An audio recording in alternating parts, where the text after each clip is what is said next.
ಇವತ್ತು ನಮ್ಮ ಜೊತೆ ಗೀತಾರಾಮ್ ಮೇಡಮ್ ಇದ್ದಾರೆ. ನಾಲೆಜ್ ಶೇರಿಂಗ್ಗೆ. ಗೀತಾರಾಮ್ ಮೇಡಮ್ ಅವರು ದಾವಣಗೆರೆ ವಾಸಿಗಳು. ಅವರು 9 ವರ್ಷಗಳಿಂದ ಧ್ಯಾನವನ್ನ ಮಾಡ್ತಾ ಇದ್ದಾರೆ.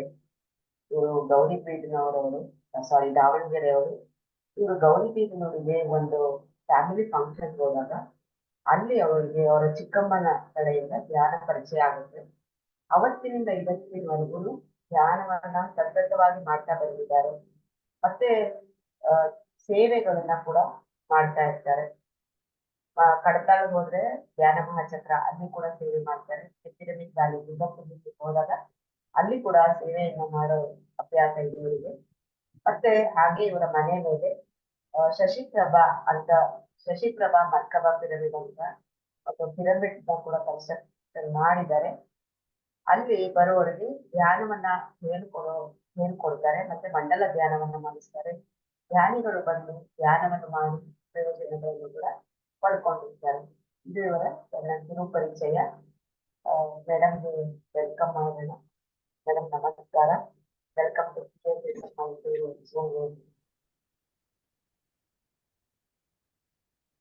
ನಮಸ್ಕಾರ ಮೇಡಮ್. ನಮಸ್ಕಾರ. ಯೂಟ್ಯೂಬ್ ನಲ್ಲಿ ಮತ್ತು ಝೂಮ್ ನಲ್ಲಿ ವೀಕ್ಷಿಸುತ್ತಿರುವಂತಹ ಎಲ್ಲಾ ನಮ್ಮ ಧ್ಯಾನ ಮಿತ್ರರಿಗೆ ನಮಸ್ಕಾರಗಳು. ಮೊದಲನೇದಾಗಿ ನಮ್ಮ ಪಿತಾಮಹ ಪತ್ರಿಜಿಯವರ ಪಾದಪದ್ಮಗಳಿಗೆ ವಂದಿಸುತ್ತಾ, ಪತ್ರಿ ಮೇಡಮ್ ಅವರ ಪಾದಪದ್ಮಗಳಿಗೆ ವಂದಿಸುತ್ತಾ, ನಮ್ಮ ಹೆತ್ತ ತಂದೆ ತಾಯಿಯವರಿಗೆ ವಂದಿಸುತ್ತಾ, ನಮಗೆ ಧ್ಯಾನವನ್ನು ಹೇಳಿಕೊಟ್ಟಿರುವಂತಹ ರಾಧಾ ಮೇಡಮ್ ಅವರಿಗೂ ವಂದಿಸುತ್ತಾ ಈ ದಿನದ ಈ ಕಾರ್ಯಕ್ರಮವನ್ನು ನಡೆಸೋಣ. ನನಗೆ ಈ ಅವಕಾಶವನ್ನು ಮಾಡಿಕೊಟ್ಟಿರುವಂತಹ ಮೈಸೂರು PSSM ಚಾನೆಲ್ ಅವರಿಗೂ ಸಮೇತ ವಂದನೆಗಳು. ಈ ದಿನ ನನಗೆ ಕೊಟ್ಟಿರುವಂತಹ ಟಾಪಿಕ್ ಪ್ರಕೃತಿ ಮತ್ತು ಆಹಾರ.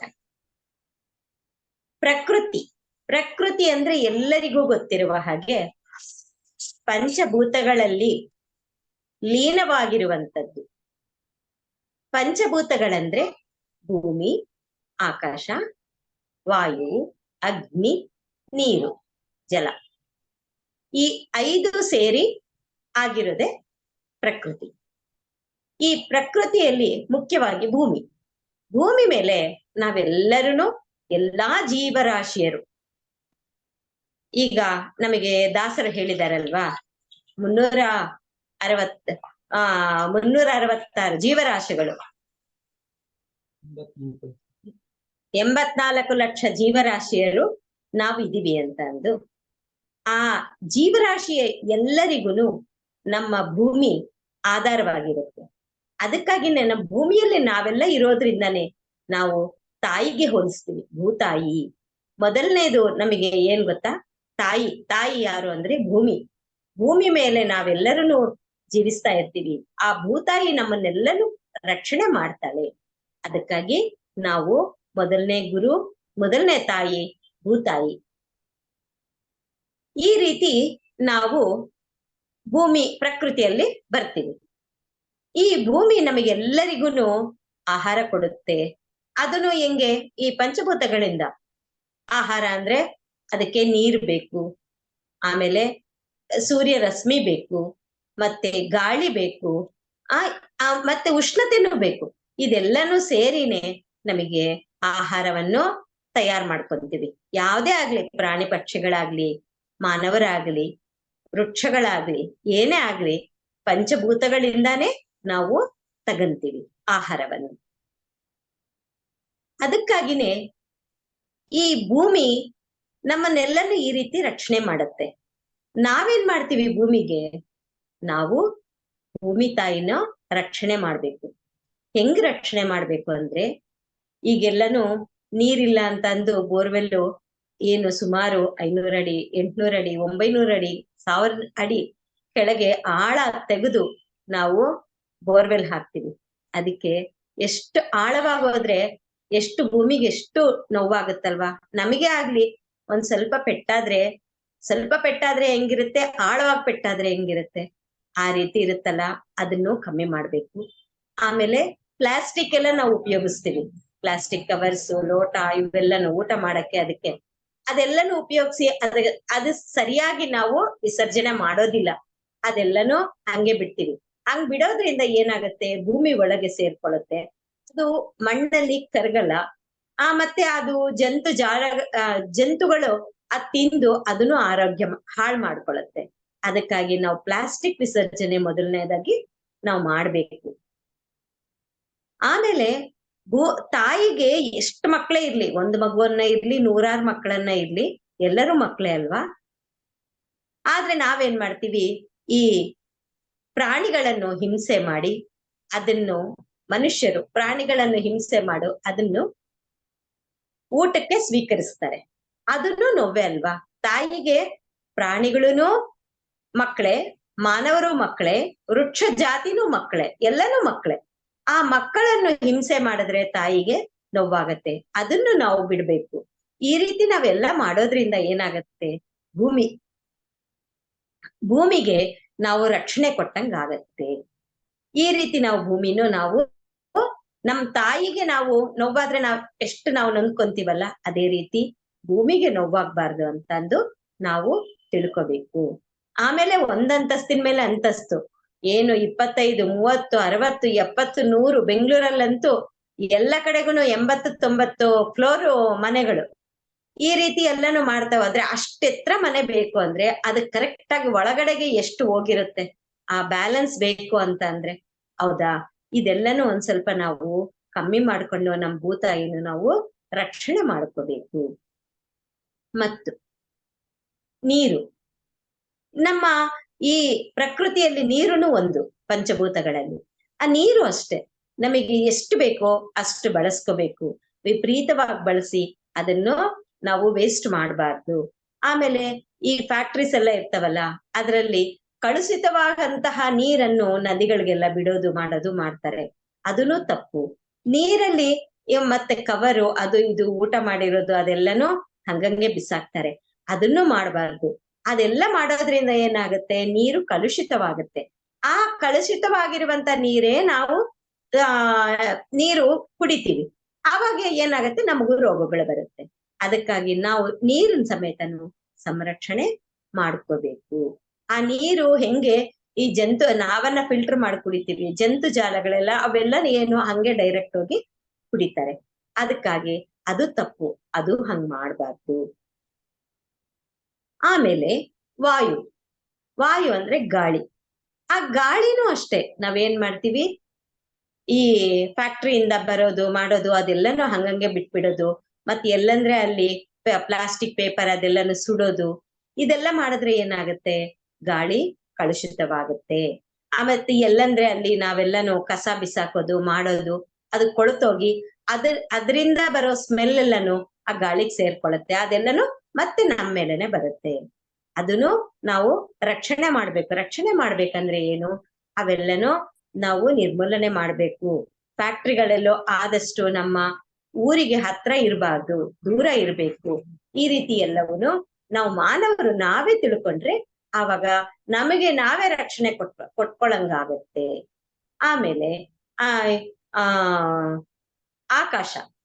ಆಕಾಶದಲ್ಲಿನೂ ಅಷ್ಟೇ, ನಾವ್ ಇವಾಗ ಮಾಡ್ತಿರೋದು ಏನಿದು ಆನ್ಲೈನ್ ಅದು ಇದು ಅಂತ ನಾವೆಲ್ಲ ಮೊಬೈಲ್ ಅದು ಅಂತ ಎಲ್ಲ ಮಾಡ್ತೀವಲ್ಲ, ಆ ನೆಟ್ವರ್ಕ್ ಇಂದಾನೆ ಏನಾಗತ್ತೆ, ಮೊದ್ಲಿಗೆಲ್ಲನು ಎಷ್ಟು ಪಕ್ಷಿಗಳು ಆಕಾಶದಲ್ಲಿ ಹಾರಾಡ್ತಿತ್ತು, ತರತರ ಪಕ್ಷಿಗಳು.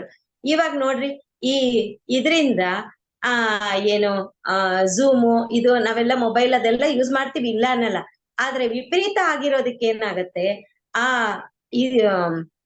ಆ ಬಂದಿರೋ ವೇವ್ಸ್ ಇಂದ ಆ ಪಕ್ಷಿಗಳಿಗೂ ಸಮೇತ ಅದು ಪ್ರಾಣ ಕಳ್ಕೊಳ್ಳೋ ಪರಿಸ್ಥಿತಿ ಬರುತ್ತೆ.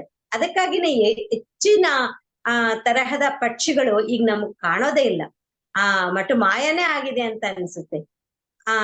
ಆ ತರ ಅದೆಲ್ಲನೂ ನಾವು ರಕ್ಷಣೆ ಮಾಡ್ಕೋಬೇಕು. ಈ ರೀತಿ ಪ್ರತಿ ಒಂದೂನು ನಾವು ರಕ್ಷಣೆ ಮಾಡ್ಕೊಂಡ್ರೆ ನಾವು ಪ್ರಕೃತಿಯನ್ನು ನಾವು ಕಾಪಾಡ್ದಂಗಾಗುತ್ತೆ. ಆಮೇಲೆ ಅರಣ್ಯಗಳಲ್ಲಿ ಎಷ್ಟೊಂದು ಮರ ಎಲ್ಲ ಇರುತ್ತವೆ, ಅದೆಲ್ಲನೂ ಕಡ್ದು ನಾವು ಸ್ವಾರ್ಥಕ್ಕೆ ಉಪಯೋಗಿಸ್ತೀವಿ ಎಲ್ಲವೂನು. ಏನು ಇದು ಮನೆ ಕಟ್ಟಕ್ಕೆ ಅದಕ್ಕೆಲ್ಲ ಬೇಕು, ಎಷ್ಟು ಬೇಕೋ ಅಷ್ಟೇ ತಗೋಬೇಕು. ಅದನ್ ಬಿಟ್ಟು ಇರೋದೆಲ್ಲನೂ ಕಡ್ದಾಕ್ತಿವಿ. ಆಮೇಲೆ ನಾವು ಜಾಗ ಬೇಕು, ನಾವು ಮನೆ ಕಟ್ಕೋಬೇಕು, ಅದು ಇದು ಅಂತ ಅಂದು ಮರಗಳನ್ನೆಲ್ಲನೂ ಕಡ್ದಾಕ್ತಿವಿ. ಆಮೇಲೆ ರೋಡ್ ವೆಲ್ಡ್ ಮಾಡ್ಬೇಕು ಅಂತ ಅಂದು ಎಷ್ಟು ವರ್ಷಾನ್ಗಟ್ಲೆ ಆಗಿರುತ್ತೆ, 100 ವರ್ಷ ಆಗಿರುತ್ತೆ, ಅಂತ ಮರ ಎಲ್ಲನೂ ಕಡಿತೀವಿ. ಆವಾಗ ಏನಾಗುತ್ತೆ, ಈ ಮರಗಳನ್ನೆಲ್ಲ ಕಡ್ದಾಗ ಏನಾಗತ್ತೆ, ನಮಗೆ ಮಳೆ ಹೆಂಗ್ ಬರುತ್ತೆ? ಗಾಳಿ ಇರಲ್ಲ, ಮಳೆ ಬರಲ್ಲ. ಇವಾಗ ನೋಡ್ರಿ, ಹೋದ್ ವರ್ಷ ನಮಗ್ ಮಳೆನೇ ಇಲ್ಲ, ಎಲ್ಲಾ ಕಡೆಗೂನು ನೀರಿಲ್ಲ, ನೀರಿಂದು ಹಾಹಾಕಾರ ಆಗಿದೆ. ಎಲ್ಲಾ ಕಡೆಗೂನು 10 ದಿವಸ ಆದ್ರೂ ನೀರು ಬಿಡೋದಿಲ್ಲ. ನೀರೇ ಇಲ್ಲ ಅಂದ್ರೆ ಪ್ರತಿ ಮಾನವನಿಗೂ ಏನ್ ಕೆಲಸ ಮಾಡ್ಬೇಕಂದ್ರು ನೀರಿನ ಅವಶ್ಯಕತೆ ಇರುತ್ತಲ್ಲ. ನೀರೇ ಇಲ್ಲ ಅಂದ್ರೆ ಹೆಂಗೆ? ಅದಕ್ಕೆಲ್ಲದಕ್ಕೂ ಕಾರಣ ನಾವೇ ಬಳಸ್ಬೇಕು. ಆ ಬಿಟ್ಟಿರೋ ನೀರೇ ನಾವು ಹುಷಾರಾಗಿ ಬಳಸ್ಕೊಂಡು ಎಷ್ಟು ಬೇಕೋ ಅಷ್ಟೇ ನಾವು ಬಳಸ್ಬೇಕು. ಅಷ್ಟು ಮಾಡಿದ್ರೆ ಏನಾಗತ್ತೆ, ನಾವು ರಕ್ಷಣೆ ಮಾಡ್ದಂಗಾಗತ್ತೆ. ಈಗ ಮುಂದ್ಗಡೆ ಬಾಗ್ಲಿಗ್ ನೀರಂತ ಹಾಕ್ತಿವಿ, ಏನು ಬಕೆಟ್ ಗಟ್ಲೆ ಹಾಕ್ತಿವಿ, ಎಷ್ಟು ವೇಸ್ಟ್ ಅಲ್ವಾ? ಅದು ಎಷ್ಟು ಬೇಕೋ, ಎಷ್ಟು ಅವಶ್ಯಕತೆ ಇದೆಯೋ ಅಷ್ಟನ್ನೇ ನಾವು ಬಳಸ್ಬೇಕು. ಆಮೇಲೆ ಬಟ್ಟೆ ತೊಳಿಯಕ್ಕೂ ಅಷ್ಟೇ, ವಿಪರೀತವಾಗಿ ನಾವು ನೀರು, ಅದ್ ಏನ್ ಗೊತ್ತಾ, ನನ್ನ ಹತ್ರ ಇದೆ, ನಮ್ಮನೇಲಿ ನೀರಿದೆ, ನಾನು ಬಳಸ್ತೀನಿ ಅಂದ್ರೆ ಅದು ತಪ್ಪು. ನಮ್ಮನೇಲಿ ಉಳಿಸಿದ್ರೆ ಇನ್ನೊಂದು ಇಲ್ದಿರೋರ್ ಮನೆಗಾಗತ್ತೆ ಆ ನೀರು. ಈ ರೀತಿ ನಾವು ಸಂರಕ್ಷಣೆ ಮಾಡ್ಕೊಂಡ್ರೆ ಏನಾಗತ್ತೆ, ನಮಗೆ ನಮ್ಮ ಭೂತಾಯಿ, ನಮ್ಮ ಪ್ರಕೃತಿಯನ್ನು ನಾವು ಉಳಿಸ್ದಂಗಾಗತ್ತೆ. ಈ ರೀತಿ ನಾವು ಮಾಡ್ತಾ ಇರ್ಬೇಕು.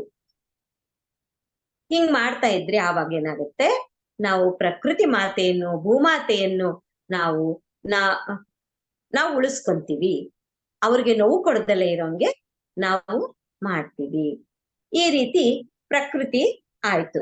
ಈ ಪ್ರಕೃತಿ ನಮಗೆ ನಮ್ಮ ದೇಹದಲ್ಲಿ ಚಕ್ರಗಳು ಇದಾವಲ್ಲ, ಆ ಚಕ್ರಗಳಿಗೆ ಹೋಲಿಸಿದ್ರೆ ಅದ್ ಹೆಂಗೆ ಅಂದ್ರೆ, ನಾವು ಮೂಲಾಧಾರ ಚಕ್ರ, ನಮ್ಮಲ್ಲಿ 7 ಚಕ್ರಗಳಿದೆ.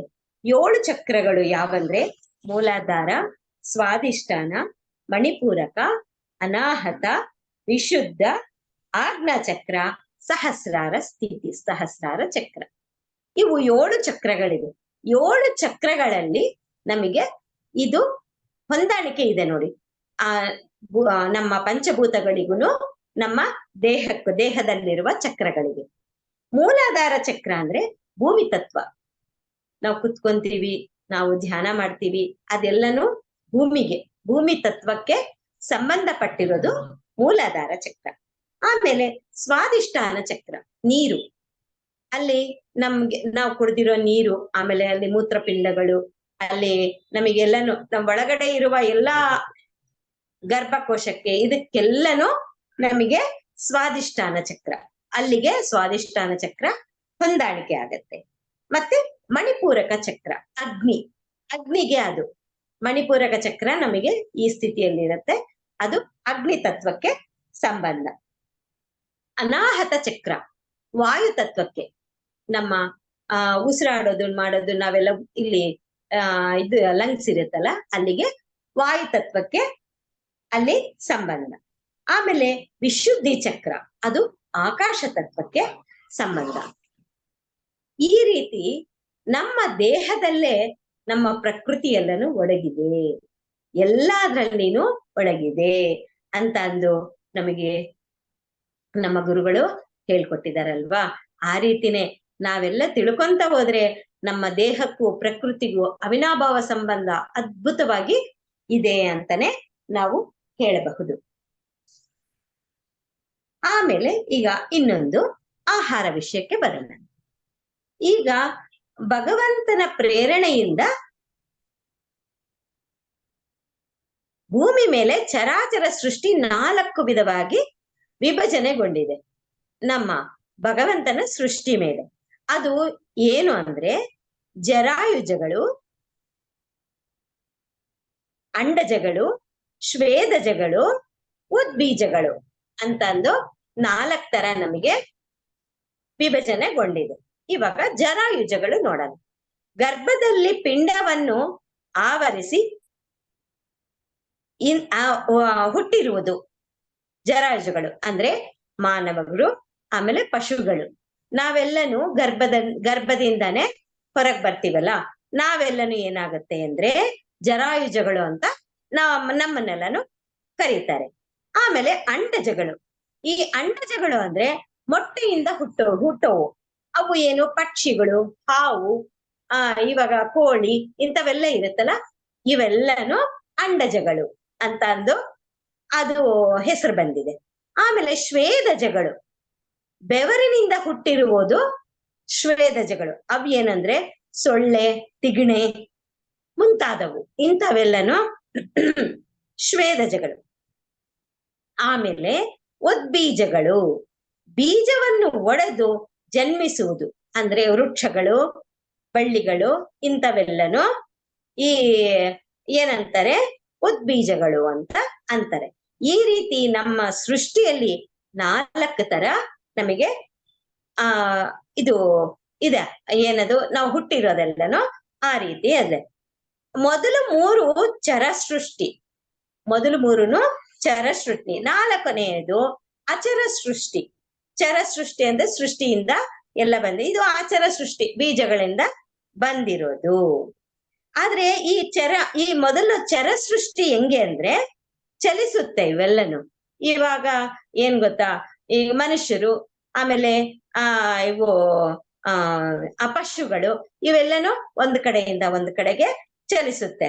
ಆಮೇಲೆ ಮೊಟ್ಟೆಯಿಂದ ಹುಟ್ಟಿರೋ ಪಕ್ಷಿಗಳು, ಇವಾಗ ಮೊಟ್ಟೆ ಇಟ್ಟು 21 ದಿನಕ್ಕೆ ಕೋಳಿ ಅದಕ್ಕೆ ಶಾಖ ಕೊಟ್ಟು ಮಾಡಿದ್ರೆ ಏನದು ಕೋಳಿ ಮರಿ ಆಗತ್ತೆ. ಅದು ಒಂದ್ ಕಡೆಯಿಂದ ಒಂದ್ ಕಡೆಗೆ ಅದು ಚಲನೆ ಆಗತ್ತೆ.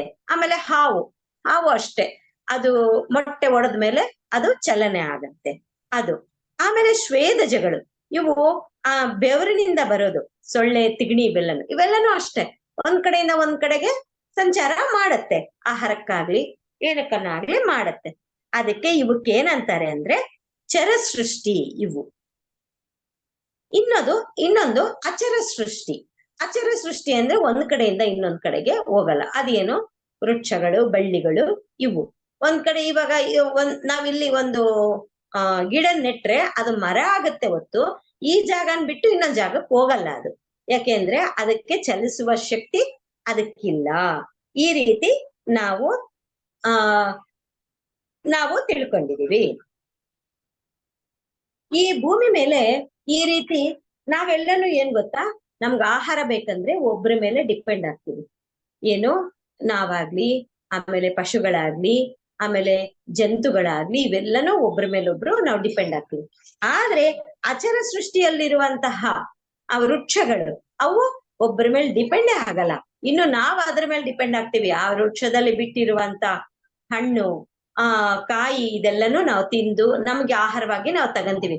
ಆದ್ರೆ ಅದು ಮಾತ್ರ ಆಹಾರ ಅದನ್ನೇ ಪ್ರಿಪೇರ್ ಮಾಡ್ಕೊಳತ್ತೆ. ನೋಡ್ರಿ, ನೀರ್ ಹಾಕಿ ಆ ಸೂರ್ಯನ ಬೆಳಕಿನಿಂದ, ನೀರಿನಿಂದ ಅದು ಏನ್ ಮಾಡತ್ತೆ, ಆಹಾರ ಸೃಷ್ಟಿ ಮಾಡ್ಕೊಳತ್ತೆ, ನಮಗೂನು ಕೊಡುತ್ತೆ, ಅದನ್ನು ತಗೊಳತ್ತೆ. ಇನ್ನು ಏನು, ನಾವು ಬಿಟ್ಟಿರುವ ಕಾರ್ಬನ್ ಡೈಆಕ್ಸೈಡ್, ನಾವು ಆಕ್ಸಿಜನ್ ತಗಂತೀವಿ, ಕಾರ್ಬನ್ ಡೈಆಕ್ಸೈಡ್ ಬಿಡ್ತೀವಿ ಅಂತ ಬಿಟ್ಟಿರೋದನ್ನು ಅದು ತಗೊಳುತ್ತೆ. ಆ ರೀತಿ ನಮಗೆಲ್ಲರಿಗೂ ಎಷ್ಟು ಒಳ್ಳೆ ಸಹಾಯ ಮಾಡುತ್ತದು ವೃಕ್ಷಗಳು. ಅವೇ ಇಲ್ಲ ಅಂದ್ರೆ ನಾವೆಲ್ಲ ಇರಕ್ ಸಾಧ್ಯನಾ? ಇಲ್ಲೇ ಇಲ್ಲ. ಅದಕ್ಕಾಗಿನೇ ಪ್ರಕೃತಿಯಲ್ಲಿ ನಾವು ಗಿಡ ಮರ ನೋಡಿದ್ರೆ ನಮ್ ಕಣ್ಣಿಗೆ ಎಷ್ಟು ಇಂಪಾಗಿ, ಎಷ್ಟು ಸಂತೋಷ, ಎಷ್ಟು ಆನಂದವಾಗಿರುತ್ತೆ ಅಂದ್ರೆ ಅದೇ ಆ ಅಚರ ಸೃಷ್ಟಿಯಿಂದಾನೇ ನಮಗೆ ಆನಂದ ಸಿಗುತ್ತೆ. ಈ ರೀತಿ ಎಲ್ಲನೂ ನಮಗೆ ಇರುತ್ತೆ. ಆಮೇಲೆ ನಾವು ಆಹಾರ ಅಂದ್ಮೇಲೆ ಆಹಾರ ಏನ್ ಮಾಡ್ತೀವಿ, ನಾವು ಹೊಟ್ಟೆಗ್ ತಗಂತೀವಿ. ಹೊಟ್ಟೆಗ್ ತಗೊಂಡ್ರೆ ನಾವು ಮೊದ್ಲು ನಮ್ಗೆ ಗುರುಗಳು ಹೇಳಿರೋದೇನಂದ್ರೆ, ಮೊದಲು ಧ್ಯಾನ ಮಾಡಕ್ ಮುಂಚೆ, ನೀನ್ ಧ್ಯಾನ ಕಲ್ಸಕ್ ಮುಂಚೆ ಅವರು ಶಾಕಾಹಾರಿನ ಮಾಂಸಾಹಾರಿನ ಅಂತ ತಿಳ್ಕೊಂಡು ಮೊದ್ಲು ಶಾಕಾಹಾರಿಗಳನ್ನು ಮಾಡು. ನೀನ್ ಧ್ಯಾನ ಮಾಡು ಬಿಡು ಬೇಡ, ಅದ್ ನೀನು ಶಾಕಾಹಾರಿ ಆಗು ಅಂತಂದ್ರೆ ನಮ್ ಗುರುಗಳು ಯಾವಾಗ್ಲೂ ಹೇಳ್ತಾ ಇದ್ರು. ಆ ರೀತಿ ನಾವು ಶಾಕಾಹಾರವನ್ನೇ ಸ್ವೀಕರಿಸಬೇಕು, ಮಾಂಸಾಹಾರ ಬೇಡ. ಮಾಂಸಾಹಾರ ಪಾಪಾಹಾರ ಅಂತಾನೆ ಹೇಳ್ತೀವಿ. ಅದ್ ಎಲ್ಲನೂ ಹೆಂಗೆ ಅಂದ್ರೆ, ಮಾಂಸಾಹಾರ ಅದಕ್ಕೆ ಒಂದು ರೆಡಿ ಆಗಿರುತ್ತೆ ಬಾಡಿ. ಅಂದ್ರೆ ನಮ್ ಬಾಡಿ ಇರೋದು, ನಮ್ಮ ಹಲ್ಲಿರೋದು, ನಮ್ಮ ಕೈಗಳಿರೋದು ಏನಾಗತ್ತೆ ಅಂದ್ರೆ ಶಾಕಾಹಾರ ತಿನ್ನಕ್ ಮಾತ್ರನೇ ನಮ್ಗಿರೋದು. ಇವಾಗ ಹುಲಿ, ಚಿರತೆ ಇವೆಲ್ಲನೂ ಏನಾಗುತ್ತೆ, ಅದಕ್ಕೆ ಹಲ್ಲು, ಕೋರೆಗಳಿರುತ್ತೆ, ಮತ್ತೆ ಕೈಗಳಿಗಿರುವ ಉಗುರುಗಳು ಅದೆಲ್ಲನೂ ಹೆಂಗಿರುತ್ತೆ, ಅದು ಒಂದು ಪ್ರಾಣಿನೇ ತಿನ್ನೋದದು. ಆ ಪ್ರಾಣಿನ ತಿನ್ನಕ್ಕಾಗಿನೇ ಅದಕ್ಕೆ ಕೋರೆ ಹಲ್ಲು ಆಮೇಲೆ ಉಗುರು ಅವೆಲ್ಲನು ಆ ತರ ಸೃಷ್ಟಿ ಆಗಿರುತ್ತೆ, ಅಂತಾವ್ ತಿಂತವೆ. ಆದ್ರೆ ಆ ಚಿರತೆ, ಸಿಂಹ, ಹುಲಿ ತಿಂತ ಇರೋ ಆ ಪ್ರಾಣಿಗಳು ತಿಂತಿದವೆ ಅಂತಂದ್ರೆ ನಾವುನು ಅದ್ ತಿಂದ್ರೆ ನಾವುನು ಅದೇ ರೀತಿ ಅಲ್ವಾ? ಆ ಸಿಂಹ ಇದು ಮಾಡ್ದಂಗೆ ನಾವು ಮಾಡ್ತೀವಾ? ಬೇಡ. ಅದಕ್ಕಾಗಿನೇ ಮಾನವರಾಗಿ ಇರ್ಬೇಕು. ರಾಕ್ಷಸರ ತರ ನಾವು ಒಂದು ಪ್ರಾಣಿಯನ್ನು ಕೊಂದು ತಿನ್ಬಾರ್ದು ಅಂತ ಅಂದು ನಮಗ ಅದಕ್ಕಾಗಿನೇ ನಮಗ್ ಕೊಟ್ಟಿರೋ ಹಲ್ಲೇನು ಹಣ್ಣು ಹಂಪ್ಲೆ ತಿನ್ನಕ್ಕೆ ನಮಗ್ ಕೊಟ್ಟಿರೋದು. ಅದನ್ ಬಿಟ್ಟು ನಾವು ಮಾಂಸಾಹಾರ ತಿಂದ್ರೆ ನಮಗ್ ಜೀರ್ಣ ಹೆಂಗಾಗತ್ತೆ? ನಮ್ಮ ಜೀರ್ಣಕೋಶನೂ ಅಷ್ಟೇ. ನಮಗೆ ನಾವು ತಿಂದಿರುವಂತಹ ನಾವು ಶಾಕಾಹಾರವನ್ನು ತಿಂದಿರೋದಕ್ಕೆ ಜೀರ್ಣ ಆಗೋಷ್ಟು ಶಕ್ತಿನೇ ನಮ್ಗಿರೋದು. ಅದನ್ನ ಮಾಂಸಾಹಾರ ತಿಂದ್ರೆ ನಮಗ್ ಜೀರ್ಣಿಸ್ಕೊಳ್ಳೋ ಶಕ್ತಿನೂ ಇರೋದಿಲ್ಲ. ಅದಕ್ಕಾಗಿನೇ ತಿನ್ನೋರ್ ಅಂತಾರೆ 2 ದಿನ ಆದ್ರೂ ಊಟ ಮಾಡಕ್ ಮನ್ಸ್ ಬರಲ್ಲ ಅಂತಾರೆ. ಯಾಕೆಂದ್ರೆ ಅದು 2 ದಿನ ಬೇಕು ಜೀರ್ಣ ಆಗಕ್ಕೆ ಆ ಮಾಂಸಾಹಾರ ತಿಂದಿರೋದು. ಅದಕ್ಕಾಗಿನೇ ನಮಗೆ ಮಾಂಸಾಹಾರ ಬೇಡ, ಶಾಕಾಹಾರದಲ್ಲೇ ನಾವಿರಬೇಕು, ಮಿತಾಹಾರದಲ್ಲೇ ನಾವಿರಬೇಕು ಅಂತ ಅಂದು ನಾವು ತಿಳ್ಕೋಬೇಕು. ಈ ರೀತಿ ಇನ್ನೂ ಒಂದು ವಿಷಯ ಏನಂದ್ರೆ, ನಾವು ಆಹಾರ ಸ್ವೀಕರಿಸಿದ್ರೆ ನಮ್ಮ ದೇಹಕ್ಕೆ ಬರೀ 20% ನಾವು ಬಾಯಿಂದ ತಗೊಳ್ಳೋ ಆಹಾರ, ಮತ್ತು ಉಳಿದಿದ್ದು ಹೆಂಗೆ ಅಂತ ಯೋಚನೆ ಮಾಡಿದ್ರೆ ಅದು ಕಣ್ಣಿನಿಂದ, ಮೂಗಿನಿಂದ, ಕಿವಿಗಳಿಂದ, ಚರ್ಮದಿಂದ, ಈ ಪಂಚೇಂದ್ರಿಯಗಳಿಂದ ತಗೊಳ್ಳೋ ಆಹಾರ ಸಮೇತನು ನಾವು ಸ್ವೀಕಾರ ಮಾಡ್ತೀವಿ. ಪಂಚೇಂದ್ರಿಯಗಳಿಂದ ತಗೊಳ್ಳೋ ಆಹಾರ ಅಂದ್ರೆ ಅನ್ಸುತ್ತೆ ಬಾಯಲ್ಲೇ ಅಲ್ವಾ ತಗೊಳ್ಳೋದು, ಮತ್ತೆ ಕಣ್ಣಿಂದ ಇದು ಹೆಂಗೆ ಅಂತಂದು. ಅದೇನಂದ್ರೆ ಬರೀ 20% ನಾವು ಬಾಯಿಂದ ತಗೊಳ್ಳೋ ಆಹಾರ ನಮ್ಮ ದೇಹಕ್ಕೆ ಹೋಗುತ್ತೆ, ಮತ್ತು ಇನ್ನು ಉಳಿದಿದ್ದ 80% ಏನಾಗತ್ತೆ ಅಂದ್ರೆ ಕಣ್ಣಿನಿಂದ ನಾವು ಒಳ್ಳೆ ಪ್ರದೇಶವನ್ನು, ಪ್ರಕೃತಿಯನ್ನು, ಒಳ್ಳೆ ಮನುಷ್ಯರನ್ನು, ಗುರುಗಳನ್ನನ್ನು ಇವ್ರನ್ನೆಲ್ಲ ನೋಡಿದ್ರೆ ನಮಗೆ ಏನಾಗತ್ತೆ? ಆನಂದ ಆಗತ್ತೆ. ಆ ಆನಂದ ಆಗಿದ್ರೆ ಏನಾಗತ್ತೆ? ನಮಗೆ ಅದೇ ಆಹಾರ ಆಗತ್ತೆ. ಕಣ್ಣಿಗೆ ಬರುವಂತಹ ಆಹಾರ ಏನಂದ್ರೆ ದೃಷ್ಟಿ. ನಾವು ಒಳ್ಳೆ ದೃಷ್ಟಿಯನ್ನು ನೋಡೋದು ನಮಗೆ ಕಣ್ಣಿಗೆ ಆಹಾರವಾಗಿರುತ್ತೆ. ಅದೇ ಜಗಳ ಮಾಡೋದು ಅದೆಲ್ಲ ನೋಡಿದ್ರೆ ನಮಗೆ ಹಿಂಸೆ ಅನ್ಸುತ್ತಲ್ವಾ? ಅದೆಲ್ಲ ಅಲ್ಲ. ಒಳ್ಳೆ ಬೆಳಿಗ್ಗೆ ನಾವು ವಾಕ್ ಹೋಗ್ತೀವಿ, ಪ್ರಕೃತಿ ಒಳ್ಳೆ ಗಿಡ ಮರ ಇರೋ ಕಡೆಗೆಲ್ಲ ಹೋಗೋದು ಮಾಡೋದು, ಅದೆಲ್ಲ ಮಾಡಿದ್ರೆ ಎಷ್ಟು ಆನಂದವಾಗಿರುತ್ತೆ, ಎಷ್ಟು ಸಂತೋಷವಾಗಿರುತ್ತಲ್ಲ, ಅದು ಕಣ್ಣಿಂದ ನಾವು ತಗೊಳ್ಳೋ ಆಹಾರ. ಮತ್ತು ಕಿವಿಯಿಂದ ಆಹಾರ, ಅದರಿಂದ ಹೆಂಗ್ ತಗೋಬೇಕು ಅಂದ್ರೆ ಒಳ್ಳೆ ನಾದ ಕೇಳೋದು, ಸಂಗೀತ ಕೇಳೋದು, ಪಕ್ಷಿಗಳ ಕಿಲಕಿಲ ರಾವಗಳು ಅದು ಎಷ್ಟು ಚೆನ್ನಾಗ್ ಹಾಡ್ತಾ ಇರುತ್ತೆ. ನಾವು ಮನುಷ್ಯರು ಒಂದು ಹಾಡು ಹೇಳ್ಬೇಕು ಅಂದ್ರೆ ಶ್ರುತಿ ಪೆಟ್ಟಿಗೆ ಬೇಕು ಅಂತೀವಿ, ಆದ್ರೆ ಪಕ್ಷಿಗಳು ಅದು ಆ ಮಾತಾಡೋ ಮಾತು ಆ ಕಿಲಕಿಲ ಕಿಚಿ ಕಿಚಿ ಅಂತ ಇರುತ್ತಲ್ಲ, ಒಳ್ಳೆ ಒಂದೇ ಶ್ರುತಿಯಿಂದಾನೇ ಅವು ಹೇಳ್ತಿರ್ತವೆ, ಕೂಗ್ತಿರ್ತವೆ. ಅದೆಷ್ಟು ಚೆನ್ನಾಗಿರುತ್ತೆ, ಎಷ್ಟು ಇಂಪಾಗಿರುತ್ತೆ. ಅದನ್ನೆಲ್ಲ ಕೇಳಿಸ್ಕೊಳ್ಳೋದು, ಸಂಗೀತ ಕೇಳೋದು, ನಾದವನ್ನು ಕೇಳೋದು, ಇದೆಲ್ಲನೂ ನಮಗೆ ಕಿವಿಗಳಿಗೆ ಬರುವಂತಹ ಆಹಾರ. ಮತ್ತೆ ಚರ್ಮಕ್ಕೆ ಸ್ಪರ್ಶ, ಅದು ಒಳ್ಳೆ ಸ್ಪರ್ಶ. ಈಗ ಹೋಗ್ತಾ ಇರ್ತೀವಿ, ಗಿಡ ಮರ ಬಳ್ಳಿ ಅವೆಲ್ಲಾನು ಇರ್ತಾವಲ್ಲ, ಅದನ್ನ ನಮಗೆ ಕೈಗಳಿಗೆ ತಗಲಿದ್ರೆ ಎಷ್ಟು ಆನಂದವಾಗಿರುತ್ತಲ್ಲ, ಅಷ್ಟು ಸಂತೋಷವಾಗಿರುತ್ತೆ. ಅಬ್ಬಾ ಎಷ್ಟು ಚೆನ್ನಾಗಿ ನನ್ನನ್ನು ಮುಟ್ತಾ ಇದೆ, ಎಷ್ಟು ಸಂತೋಷವಾಗಿದೆ ಅಂತ ನಾವ್ ಅನ್ಕೊಂತೀವಿ. ಅದೇ ರೀತಿ ಅನ್ಕೋಬೇಕು, ನನ್ನನ್ನು ಮಾತಾಡಿಸ್ತಾ ಇದೆ ಈ ಗಿಡ ಮರ ಅದೆಲ್ಲನು. ಹಾಯ್, ಯಾವಾಗ ಬಂದೆ ನೀನು? ವಾಕಿಂಗ್ ಬಂದಿದೀಯಾ? ಒಳ್ಳೇದಾಗುತ್ತೆ ಅಂತಂದು ಆ ಗಿಡ ನಮ್ಮನ್ನು ಮಾತಾಡ್ಸುತ್ತೆ. ಆ ರೀತಿ ನಾವ್ ಅನ್ಕೊಂಡ್ರೆ ನಿಜವಾಗ್ಲೂ ತುಂಬಾ ಸಂತೋಷವಾಗಿರುತ್ತೆ. ಆಮೇಲೆ ಕಾಲಲ್ಲಿ ಓಡಾಡ್ಬೇಕಾದ್ರೆ ಹುಲ್ಲಿನ ಮೇಲೆ ಓಡಾಡಿದ್ರೆ ಎಷ್ಟು ತಂಪಾಗಿ, ಎಷ್ಟು ಸಂತೋಷವಾಗಿರುತ್ತೆ. ಮತ್ತು ಸಣ್ಣಕ್ಕೆ ಹರಿತಿರುವಂತಹ ನೀರಲ್ಲಿ ನಾವು ಓಡಾಡಿದ್ರೆ ಹೆಂಗಿರುತ್ತೆ? ಜುಳು ಜುಳು ಅಂತ ಶಬ್ದ ಬರ್ತಾ ಇರುತ್ತೆ, ಮತ್ತು ನೀರಿನ ಸ್ಪರ್ಶ ನಮಗೆ ಅಷ್ಟು ಅದ್ಭುತವಾಗಿ ಇರುತ್ತೆ. ಈ ರೀತಿ ಆಮೇಲೆ ಇನ್ನೊಂದೇನಂದ್ರೆ ಬಾಯಿಂದ ಮಾತ್ರ ಮತ್ತಿನ್ನೇನು ನಾವು ತಿನ್ನೋ ಆಹಾರ ನಮಗೆ ಬಾಯಿಂದ ಬರುತ್ತೆ. ಈ ರೀತಿ 5 ತರ ಆಹಾರಗಳು ನಮಗೆ ಪಂಚೇಂದ್ರಿಯಗಳಿಂದನೇ ನಾವು ಆಹಾರವನ್ನು ಸ್ವೀಕರಣ ಮಾಡ್ತೀವಿ. ಈ ರೀತಿ ಮಾಡಿದ್ರೆ ಆವಾಗ್ಲೇ ನಮಗೆ ಆ ಸಂತೋಷವಾಗಿ ಆರೋಗ್ಯವಾಗಿ ಇರ್ತೀವಿ. ಇವಾಗ ನಾವು ಏನ್ ಅನ್ಕೊಂತೀವಿ, ನಾವು ಧ್ಯಾನ ಮಾಡ್ತೀವಿ, ಒಬ್ಬೊಬ್ರು ಅನ್ಕೊಂತಾರೆ ಒಂದ್ ವಾರ ಆಗ್ಲಿ, 3 ದಿನ ಆಗ್ಲಿ, 2 ದಿನ ಆಗ್ಲಿ, ನನಗೆ ಆಹಾರ ನಾನು ಸ್ವೀಕಾರ ಮಾಡೋದಿಲ್ಲ, ಬರೀ ಧ್ಯಾನ ಮಾಡ್ತೀನಿ ಅಂತ ಅನ್ಕೊಂತಾರೆ. ಹಂಗ್ ಮಾಡೋರು ಅದ್ಭುತವಾಗಿ ಮಾಡ್ಬೋದು. ನೀರ್ ಕುಡಿದು ಆರಾಮಾಗಿ ನಾವು ಕಣ್ಣುಗಳು ಮುಚ್ಚಿ ನಾವು ಧ್ಯಾನ ಸ್ಥಿತಿಯಲ್ಲಿದ್ರೆ ಆರಾಮಾಗಿ ನಾವ್ ಇರ್ಬೋದು. ಆಹಾರ ಬೇಕು ಅಂತಾನೆ ಅನ್ಸೋದಿಲ್ಲ. ಯಾಕೆ ಅಂದ್ರೆ ಇವಾಗ ನಾವು ಕಣ್ಣು ಮುಚ್ಚಿರ್ತೀವಿ, ಕಿವಿಗಳು ಸಂತೋಷದಿಂದ ನಾವು ನಾದ ಕೇಳ್ಕೊಂಡು ಧ್ಯಾನದಲ್ಲಿ ಇರ್ತೀವಿ. ಆಮೇಲೆ ಕೈಗಳು ಲಾಕ್ ಮಾಡಿರ್ತೀವಿ, ಎಲ್ಲಿ ಹೋಗೋದಿಲ್ಲ, ಕಾಲುನು ಕಟ್ಟಾಕಿರ್ತೀವಿ. ಇಷ್ಟೆಲ್ಲ ಮಾಡಿದ್ರೆ ಅವಾಗ ನಮ್ಮಲ್ಲಿರುವಂತ ಆಹಾರ ಖರ್ಚಾಗೋದಿಲ್ಲ. ಆವಾಗ ಏನಾಗುತ್ತೆ, ನಮ್ಗೆ ಆಹಾರ ಸ್ವೀಕಾರ ಮಾಡ್ಕೋಬೇಕು ಅಂತಾನೆ ಅನ್ಸಲ್ಲ. ಇವಾಗ ಸಾಯಂಕಾಲ ರಾತ್ರಿ 7 ಗಂಟೆ 8 ಗಂಟೆಗೆ ಊಟ ಮಾಡಿದ್ರೆ ಬೆಳಿಗ್ಗೆ 9 10 ಗಂಟೆಗೆ ನಾವು ತಿಂಡಿ ತಿಂತೀವಿ. ಅಷ್ಟೊತ್ ತನಕನು ಹೆಂಗಿರ್ತೀವಿ, ಬೆಳಿಗ್ಗೆ ಹೊತ್ತಾದ್ರೆ ಒಂದ್ 3 ಗಂಟೆಗೂ ತಿನ್ಬೇಕು ಅನ್ಸುತ್ತೆ. ರಾತ್ರಿ ಎಲ್ಲಾನು ಇಡೀ ನಾವೇನು ತಿನ್ನಲ್ಲ. ಯಾಕೆ? ನಾವು ಮಲ್ಕೊಂಡಿರ್ತೀವಿ, ಧ್ಯಾನ ಮಾಡ್ತಾ ಇರ್ತೀವಿ. ಹಿಂಗಿದ್ದಾಗ ಏನಾಗುತ್ತೆ, ನಮ್ ಶರೀರ ಆರಾಮಾಗಿ ರೆಸ್ಟ್ ತಗೊಳ್ತಾ ಇರುತ್ತೆ. ಆ ಟೈಮಲ್ಲಿ ನಮಗೆ ಆಹಾರ ಬೇಕು ಅಂತಾನೆ ಅನ್ಸೋದಿಲ್ಲ. ಹಂಗಿದ್ದಾಗ ನಾವು ಧ್ಯಾನ ಮಾಡಕ್ ಕೂತಿದ್ದಾಗ 3 ದಿನ ಆಗ್ಲಿ, 4 ದಿನ ಆಗ್ಲಿ, 10 ದಿನ ಆಗ್ಲಿ ಆರಾಮಾಗಿರ್ಬೋದು. ಆರಾಮಾಗಿ ಇದ್ದು ನಾವು ಧ್ಯಾನವನ್ನು ಮಾಡ್ತಾ ಇದ್ರೆ ಆಹಾರನೇ ನಮಗ್ ಬೇಕಾಗಿರಲ್ಲ. ಈ ರೀತಿ ನಾವು ಆಹಾರವನ್ನು ನಾವು ತಗೋಬೇಕು. ಒಳ್ಳೆ ಶಾಕಾಹಾರವನ್ನು ತಗೋಬೇಕು, ಮತ್ತೆ ಮಿತಾಹಾರವನ್ನು ತಗೋಬೇಕು. ಹಿಂಗ್ ಮಾಡ್ತಾ ಇದ್ರೆ ಏನಾಗುತ್ತೆ, ನಮ್ಮ ಆರೋಗ್ಯ ಅದ್ಭುತವಾಗಿ ಸಂತೋಷವಾಗಿ ಆನಂದವಾಗಿರುತ್ತೆ ಅಂತಾನೆ ನಮ್ ಗುರುಗಳು ಹೇಳಿದ್ದಾರೆ. ಈ ರೀತಿ ಪ್ರಕೃತಿಯಲ್ಲಿರುವಂತಹ ಪ್ರಕೃತಿಗೂ ನಮ್ಮ ಆಹಾರಕ್ಕೂ ಅವಿನಾಭಾವ ಸಂಬಂಧ ಇದೆ. ಪ್ರಕೃತಿಯಲ್ಲಿ ಬೆಳೆದಿರುವಂತಹ ಆ ಗಿಡ ಮರಗಳಿಂದ ಬಂದಿರುವಂತಹ ಆಹಾರ ನಾವು ಮನುಷ್ಯರು ಸ್ವೀಕಾರ ಮಾಡ್ತೀವಿ, ಜಂತುಗಳು ಸ್ವೀಕಾರ ಮಾಡುತ್ತೆ. ಅದನ್ನು ಒಳ್ಳೆ ಆಹಾರ ತಿಂದೆ ಅದು ನಮ್ಗೆ ಹಾಲು ಕೊಡುತ್ತೆ, ಹಸು. ಆದ್ರೆ ಇವರು ಏನ್ ಮಾಡ್ತಾರೆ, ಸ್ವಲ್ಪ ಜನ ಇವ್ರು ಮಾಂಸಾಹಾರ ಸ್ವೀಕಾರ ಮಾಡ್ತಾರೆ. ಆ ಮಾಂಸಾಹಾರ ಸ್ವೀಕಾರ ಮಾಡಿದಾಗ ಇವಾಗ ಯಾರನ್ನ ಸತ್ತ ಮೇಲೆ ಆ ಬಾಡಿಯಲ್ಲಿ ಏನ್ ಮಾಡ್ತಾರೆ, ಒಂದು ಸ್ಮಶಾನಕ್ಕೆ ಹಾಕ್ತಾರೆ. ಅಲ್ಲಿ ಹೂತಾಕೋದಾಗ್ಲಿ, ಆಮೇಲೆ ಸುಡೋದಾಗ್ಲಿ ಏನನ್ನ ಮಾಡ್ತಾರೆ.